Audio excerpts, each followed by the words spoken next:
पत्नी अनामिका ने मुझसे एक बहुत ही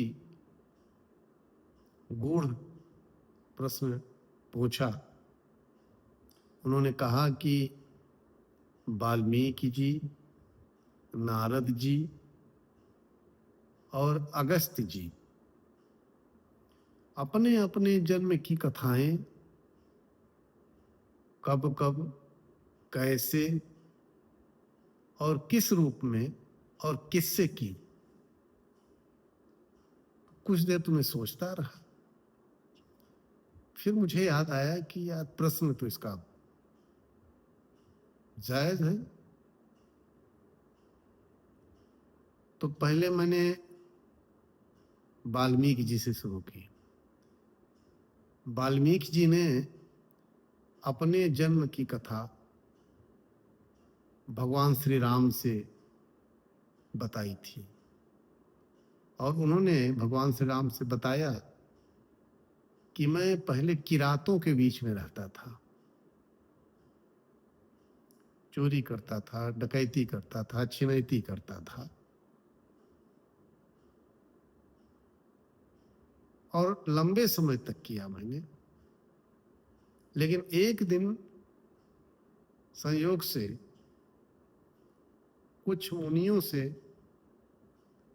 मेरी मुलाकात हो गई और उनका मुझे उपदेश प्राप्त हुआ। उनके इस उपदेश से मुझे वैराग्य हो गया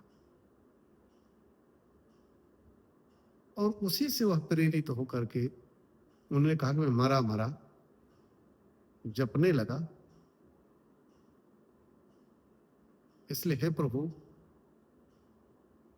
आज मैं जो कुछ हूं वह आपकी कृपा से हूं।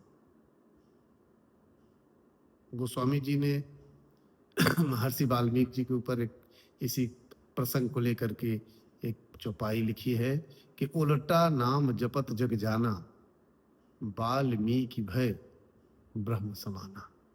यानी भगवान का, श्री राम का नाम मरा मरा जपते जपते महर्षि वाल्मीकि भगवत स्वरूप हो गए। दूसरी कथा भगवान नारद ने महर्षि वेदव्यास से अपने उत्पत्ति की बताई। नारद जी ने बताया वेदव्यास जी से कि पहले मैं वेद वक्ता ऋषियों के किसी दासी का पुत्र था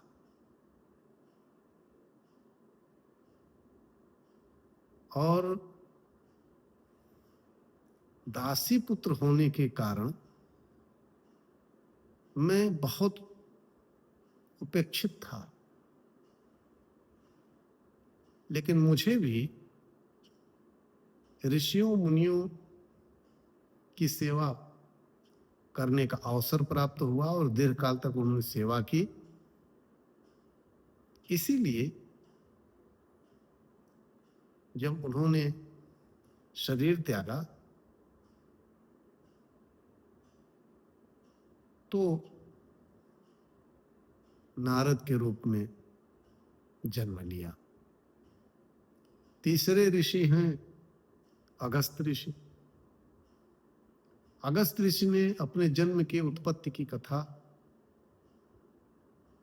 भगवान शंकर से बताई थी और जानते हैं कि अगस्त जी के गुरु भगवान शंकर थे। भगवान शंकर ने ही अगस्त ऋषि को तमिल की शिक्षा दी थी।